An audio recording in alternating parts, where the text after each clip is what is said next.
All right, let's jump into a really cool story out of Egypt. It's this amazing blend of ancient history, modern science, and a massive effort to finally give a crucial part of our ecosystem the spotlight it deserves. I know what you're thinking, right? It sounds like the setup for a weird joke. What on earth could connect ancient Egyptian gods with, cutting-edge mycology? Well, the answer is actually pretty fascinating. Yep, that's it, the forgotten kingdom of fungi. We're talking about mushrooms, yeasts, molds, this entire biological kingdom that is absolutely essential to life on our planet, but so often it just gets completely ignored. So how does a whole national movement to celebrate this kingdom even get started? Well, like all great things, it began with one pioneering idea, to give fungi their due. And why is this such a big deal? Well, think about it. We're always focused on plants and animals, the stuff we can easily see. But fungi, they kind of fly under the radar. And yet, they are absolutely critical for keeping our ecosystems in balance. They give us life-saving medicines like penicillin, and they are total powerhouses in biotech. They're basically the invisible architects of our world. At the center of this whole story is one person, Professor Ahmed M. Abdel-Azeem. He's the guy who saw this massive gap in our awareness and just decided to do something about it. He even founded the first ever society in the Arab region that was dedicated specifically to conserving fungi. And this idea took off fast. The Arab Society for Fungal Conservation was founded back in 2013, and then boom, just 3 years later in 2016, they held the very first Egypt's National Fungus Day at the iconic Bibliotheca Alexandrina. Okay, now here's where the story gets really, really cool. The date they picked for this big celebration wasn't just random. It actually has roots that stretch back thousands of years. So why February 20th? This is just brilliant.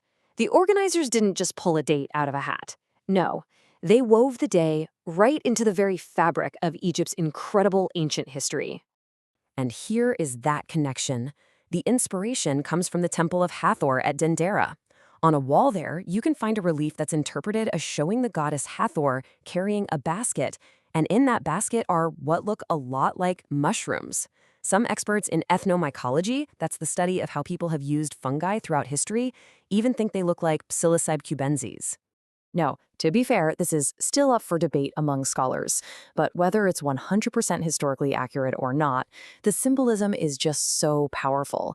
It creates this amazing bridge between modern science and Egypt's ancient past, making the study of fungi feel like it's part of the nation's DNA. Since that first event, Egypt's National Fungus Day hasn't just been on repeat. It's evolved, year after year, taking on new and even more ambitious topics. And the best way to really see this growth is to look at their annual themes. They're like a roadmap, showing you exactly how the conversation has gotten bigger and deeper over the last decade. I mean, just look at this journey. They started with the foundational stuff, right? Saving the forgotten kingdom. Then they moved on to more specific goals, like putting fungi on the map. But then, fast forward a few years, and wow, they're talking about fungi as climate warriors, exploring them through the lens of One Health, this idea that human, animal, and environmental health are all linked, and even looking way ahead to things like fungi and artificial intelligence. It's an absolutely incredible progression. But the impact here goes way beyond just a single day on the calendar. This whole thing has turned into a year-round hub for education and outreach. A huge part of their success was taking this conversation online. They archived everything on platforms like YouTube, which created this amazing, permanent library of knowledge that's totally free and accessible to anyone. And just check out the range of topics here. The archive has everything. You've got speeches from international supporters, super detailed talks on environmental science, and then fascinating lectures connecting fungi all the way back to medicine in ancient Egypt. And of course, they were getting the word out through mainstream media, too.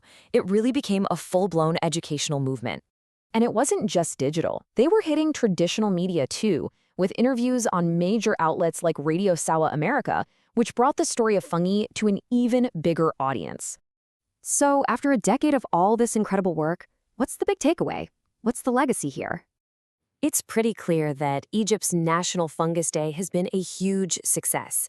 They took a simple idea and grew it into this dynamic national platform for science and awareness.